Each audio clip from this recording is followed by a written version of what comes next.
하나님께서 주시는 구원은 모든 사람에게 주어지는 차별이 없는 하나님의 은총입니다. 구원과 선택은 받을 만한 가치가 있는 사람에게만 주어지는 것이 아닙니다. 예수 그리스도를 바라보는 모든 사람에게 주어지는 하나님의 선물입니다. 하나님은 우리를 사랑하십니다. 우리뿐 아니라 버려진 사람, 소외된 사람도 사랑하십니다.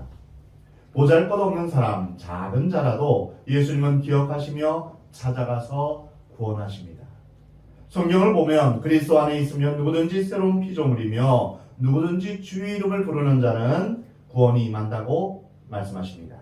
선택받은 사람에게만 구원이 임하는 것이 아닙니다. 예수 그리스도를 부르는 모든 자에게 구원이 임하는 것입니다. 오늘 본 말씀에서 우리는 하나님의 크신 사랑의 마음을 보게 됩니다. 오늘 29절 말씀입니다. 예수께서 거기서 떠나사 갈릴리 호숫가에 이르러 산에 올라가 거기 앉으시니. 예수님께서 가나안 여인을 만나셨던 두로와 시도는 지중해 연안에 있던 도시들입니다. 예수님은 이제 그곳을 떠나 먼 길을 떠나서 갈릴리 호수로 다시 오셨습니다.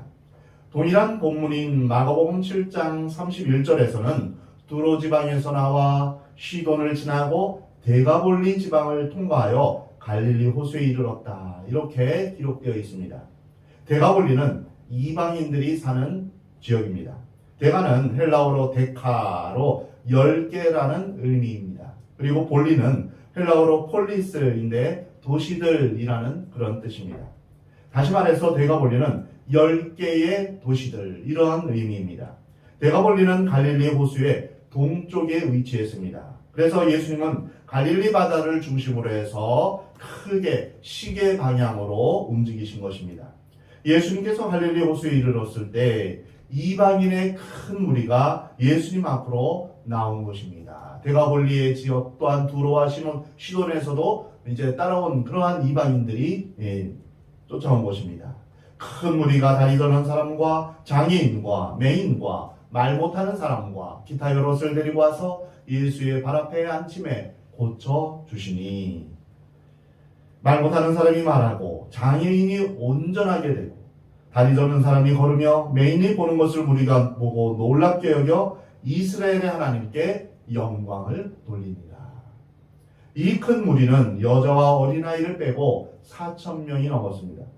그들은 먹을 것도 제대로 챙겨오지 않고 허겁지겁 집안에 있는 각색 병자들을 데리고 왔을 것입니다.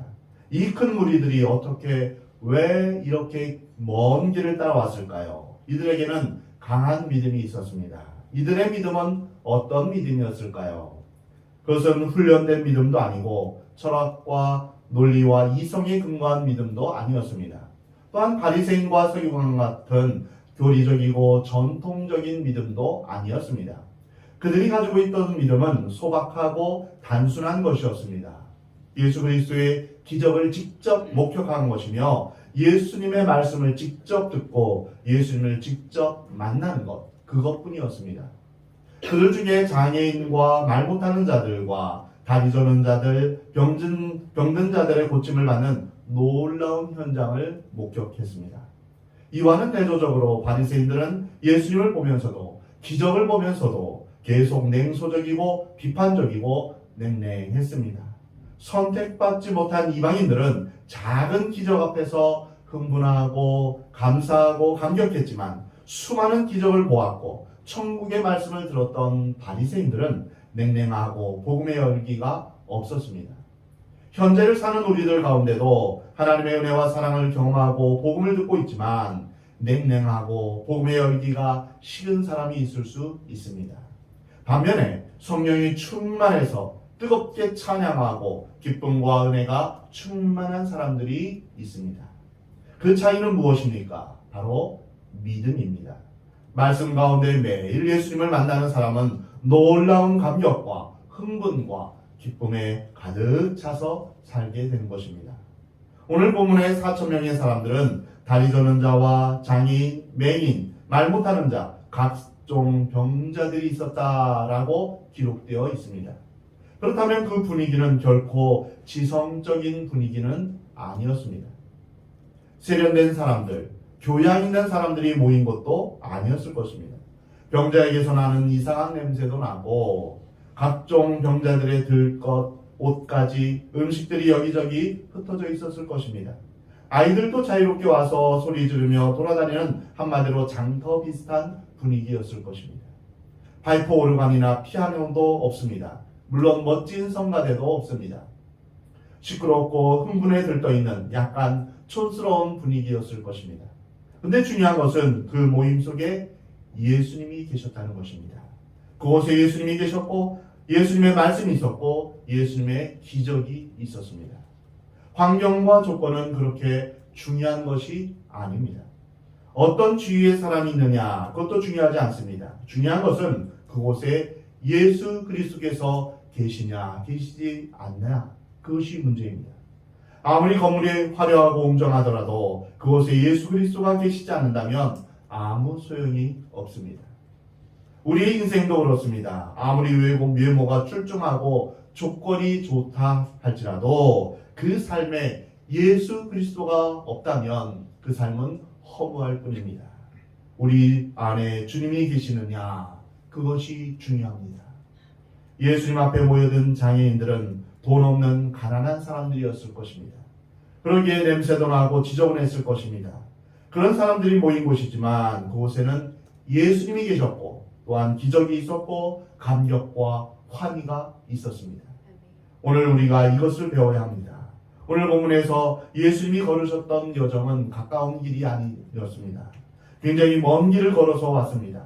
이 먼 길을 이제 예수님을 따라서 그들이 왜 왔을까요? 믿음 때문입니다. 그렇다면 이 사람들이 가지고 있는 예수님을 목격하고 만난 그 믿음이란 무엇입니까? 그 믿음이 어디에서 온 것일까요? 이 믿음은 한 여인으로부터 온 것입니다. 가나안에 이름 없는 한 여자. 예수님에게 수모를 받고 거절당했음에도 진실한 믿음으로 겸손한 믿음으로 결국 예수님을 감동시켜서 딸을 구원하게 했던 이 이방인 여자의 믿음이 모든 사람을 감동시킨 것입니다. 믿음이란 전염성이 있습니다. 강력한 전염성이 있습니다. 이 큰 무리를 움직이게 한 이 여인은 믿음을 가진 여인이었습니다. 우리가 정말 진실한 믿음을 가지고 있다면 많은 사람들에게 신선한 충격을 줄 것입니다. 우리가 진정으로 변화되기만 하면 주위 사람들이 하나님을 알게 될 것입니다. 왜냐하면 믿음은 전염성을 가지고 있기 때문입니다. 말 못하는 사람이 말하고 장애인이 온전하게 되고 다리 서는 사람이 걸으며 맹인이 보는 것을 우리가 보고 놀랍게 여겨 이스라엘의 하나님께 영광을 돌리느냐. 얼마나 놀라운 일입니까? 이러한 놀라운 일들이 우리에게 일어난다면 얼마나 큰 충격과 감격이 있겠습니까? 아멘. 우리는 이러한 기쁨에 같이 동참할 필요가 있습니다. 신앙이란 이러한 감격에 같이 동참하는 것입니다. 아멘. 신앙은 놀라운 일의 연속입니다. 상상할 수 없는 일이 매일 생기는 것입니다. 아멘. 내가 노력해서 얻는 것도 있지만 하나님께서 우리에게 주시는 은혜 가운데 우리가 사는 것입니다. 우리 주위에서 일어나는 기적을 보십시오. 내가 다른 사람을 사랑할 수 있는 것도 기적입니다. 아멘. 또한 내가 예수님을 믿고 하나님의 자녀가 되어 예배의 자리에 나올 수 있는 것도 놀라운 기적입니다. 아멘. 우리의 사는 날 하루하루가 하나님의 은혜이며 기적입니다. 아멘. 믿음의 눈으로 보면 모든 사건이 다 새롭습니다. 세상이 새로워집니다. 인간관계도 새로워집니다. 미래에 대한 소망이 생겨납니다. 믿음이 그렇게 만드는 것입니다. 사랑하는 성도 여러분, 여러분 안에도 이러한 믿음이 있기를 주의 이름으로 축원합니다. 아멘. 무리들이 갈릴리 호수 옆에서 이러한 기적을 목격하고 있었습니다. 사람들은 이것을 보고 놀랍게 여기며 이스라엘의 하나님께 영광을 돌립니다. 간증이 있는 자마다 찬양할 수 있습니다. 간증 없는 사람은 찬양을 못합니다. 기적을 경험한 사람들은 이야기하고 싶어합니다. 그들은 하나님께 감사와 찬송과 영광을 돌렸습니다. 근데 오늘 본문을 보면 그들이 다 놀라 이스라엘의 하나님이라고 외쳤습니다. 이방인들에게 있어서 하나님은 자신들의 하나님이 아니었습니다. 우리 하나님이 아니었습니다. 이스라엘의 하나님이었습니다. 그러나 우리는 하나님이 이스라엘의 하나님뿐 아니라 이스라엘만 사랑하신 것이 아니라 사랑받을 수 없던 이방인까지도 사랑하신다는 것을 오늘 본문을 통하여서 알 수 있습니다. 오늘 본문에서 예수님은 이 무리를 불쌍히 여기셔서 사흘 동안 예수님과 있으면서 먹을 것이 없어서 길에서 기진할까 하여 굶겨 보내지 못하시겠다, 이렇게 말씀하십니다. 멀리서부터 여행해 온 이들이 음식도 없이 그 먼 길을 돌아간다는 것은 얼마나 힘들고 위험한 일인지 누구보다도 관심을 갖고 계신 것입니다. 이에 제자들은 이 큰 무리가 먹을 떡이 어디에서 있겠느냐, 이렇게 예수님께 묻습니다. 예수께서 이르시되 너희에게 떡이 몇 개나 있느냐? 이르되 7개와 작은 생선 2마리가 있나이다 하거늘 예수께서 무리에게 명하사 땅에 앉게 하시고 떡 7개와 그 생선을 가지사 축사하시고 떼어 제자들에게 주시니 제자들이 무리에게 주매 다 배불리 먹고 남은 조각을 7 광주리에 차게 거두었으며 먹은 자는 여자와 어린애 이외에 4,000명이었더라. 이들은 예수님을 따라다니며 놀라운 기적과 하나님의 말씀을 들으며 먹을 것도 이제 떨어지게 되었습니다. 예수님은 이들에게 먹을 것을 주기를 원하셨습니다. 예수님은 다양한 이유로 무리를 불쌍히 여기셨습니다. 마가복음 9장 36절에서는 무리들이 목자 없는 양과 같이 고생하며 기진하는 것을 보며 불쌍히 여기셨습니다. 이처럼 예수님은 무리의 영적 필요뿐 아니라 오늘 본문에서는 무리의 배고픔 때문에 또한 그들을 불쌍히 여기셨습니다. 사람들의 육체적 질병과 배고픔에도 예수님은 관심을 가지고 계십니다. 그리고 그 필요들을 채워주시는 자비로운 메시아임을 보여주십니다. 그러나 제자들은 남자 어른만 4,000명이나 되는 이러한 많은 사람들의 음식을 어디 가서 구할지 몰랐습니다. 얼마 전에 더 적은 빵으로 5병이어로 더 많은 무리를 먹이신 기적을 경험했지만 그때는 유대인이었고 지금은 이방인들이었던 것입니다. 지금까지의 기적은 유대인들을 위한 메시아의 사역으로 이해했기 때문에 이방인들에게도 이러한 기적이 일어날 것이라고 제자들은 생각하지 못했습니다. 개들도 그 주인의 식탁에서 떨어지는 부스러기들을 먹습니다 라는 그 여인의 말에 내 믿음이 크도다 하신 예수님의 말씀을 제대로 이해하지 못한 것입니다. 제자들이 전에 경험했지만 또다시 현실적으로 불가능한 상황에 맞이하면서 이전의 경험은 다 잊어버린 것입니다. 우리가 처한 현실도 가능한 것이 없습니다. 사면초가입니다. 어떤 사람은 내 인생은 탄탄대로라 이렇게 자신만만하게 말하지만 사실은 그렇지 않습니다. 인생의 궁극적인 장애물은 죽음입니다.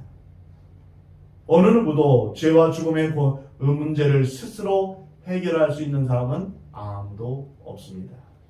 예수님은 현실의 불가능에 좌절하지 않으시고 새로운 가능성을 찾기 시작하십니다. 내가 가지고 있는 것이 무엇이냐? 비록 4,000명을 먹일 만한 많은 것은 아닐지라도 내가 가지고 있는 것이 무엇이냐? 그것을 찾으십니다. 그리고 놀라운 일이 벌어졌습니다. 예수님은 보리떡 7개와 작은 물고기 2마리를 가지고 4,000명을 먹이고도 남는 기적을 이방인들에게 똑같이 베풀어 주신 것입니다. 예수님이 베푸신 구원은 민족과 지역 또한 문화와 언어의 장벽을 뛰어넘는 누구나 누릴 수 있는 하나님의 선물입니다. 마태복음에서 예수님은 이 두 사건에 대해서 다음과 같이 설명하셨습니다. 너희가 아직도 깨닫지 못하느냐? 떡 5개로 5,000명을 먹이고 주운 것이 몇 바구니며 떡 7개로 4,000명을 먹이고 주운 것이 몇 광줄이었는지를 기억하지 못하느냐? 사람들이 벌써 이 일을 잊어버렸을 때 예수님께서 기억하게 하시는 말씀입니다. 믿음은 놀라운 기적을 한 번, 심지어는 연거푸 2번이나 경험했다고 해서 자동적으로 생기는 것이 아닙니다. 중요한 것은 눈으로 보는 경험이 아니라 마음으로 깨닫는 것입니다. 캠벨 몰간에 따르면 어원적으로 조사를 해보니 12바구니에서의 그 바구니는 헬라어로 코피노이인데요. 이스라엘 백성들이 잘 쓰는 시장 바구니 같은 것입니다. 그리고 광주리는 헬라어로 스프리데스인데요. 이방인들이 장사에 쓰는 도구로서 바구니보다 더 큰 그릇이었다고 합니다. 그래서 그는 이것이 분명히 500여 년 이스라엘을 위한 기적이었고, 또 다른 이제 오늘 본문의 7병이어는 이방인을 위한 기적이었다, 이렇게 설명하고 있습니다. 그렇습니다. 예수님은 이방인도 사랑하셨고 유대인과 똑같이 이방인에게도 구원과 기적을 베풀어 주신 것입니다. 한 가지 더 주목할 것은 예수님께서 병을 고쳐주실 뿐 아니라 배고픈 많은 사람에게 배불리 먹게 하실 때 그 기적의 동기가 무엇이냐 하는 것입니다. 예수께서 제자들을 불러 이르시되 내가 무리를 불쌍히 여기노라, 이렇게 말씀하셨습니다. 바로 이것이 기적의 동기입니다. 예수님은 그들을 불쌍히 여기셨습니다. 하나님의 기적은 두 가지에서 옵니다. 첫째는 우리의 믿음으로부터 옵니다. 믿음이 있을 때 하나님의 역사, 하나님의 기적이 일어나는 것입니다. 그러나 우리의 믿음만이 아니라 예수 그리스도의 긍휼로 인하여서 기적이 오는 것입니다. 하나님께서 우리를 불쌍히 여기실 때 그때 하나님의 역사가 일어나게 되는 것입니다. 예수님의 마음 깊은 곳에는 우리를 불쌍히 여기는 그러한 마음이 있으셨습니다. 3일 동안 정신없이 하나님의 영광과 기적 속에 동참했던 그들이 이제 배고픈 상태가 되었는데 지쳐서 집에 돌아가다가 혹시 쓰러지지 않을까 하는 염려를 예수님께서 하신 것입니다. 우리는 예수님에게 이처럼 따뜻하고 다정다감한 어머니의 마음이 있는 것을 발견하게 됩니다. 선택된 이스라엘만 아니라 선택받지 못한 이방인에게까지도 예수님은 따뜻한 사랑을 보여주신 것입니다. 지금도 예수님은 인생의 길을 걷는 사람들에게 힘을 주시고 위로와 소망을 주시기를 원하십니다. 그리고 목마른 자들에게 생명수가 되어주시며 배고픈 자들에게 생명의 떡으로 먹이시는 분이십니다. 누구든지 예수님께 힘을 얻는 사람은 주님과 함께 인생의 발걸음을 끝까지 완주할 수 있는 것입니다. 사랑하는 성도 여러분, 줄이고 목마른 자들을 외면하지 아니하시고 우리를 풍성한 삶으로 인도하시는 예수님 앞에 나오시기 바랍니다. 하늘에서 내려온 생명의 떡이신 예수님 안에서 참된 생명과 능력을 공급받으며 사는 여러분 되기를 우리 하나님은 원하십니다. 우리를 치유하시고 우리의 모든 문제를 해결해 주심으로 영육의 모든 만족을 주시는 참된 목자 되신 주님 안에서 참된 만족을 누리며 사는 여러분이 되기를 우리 하나님은 원하십니다.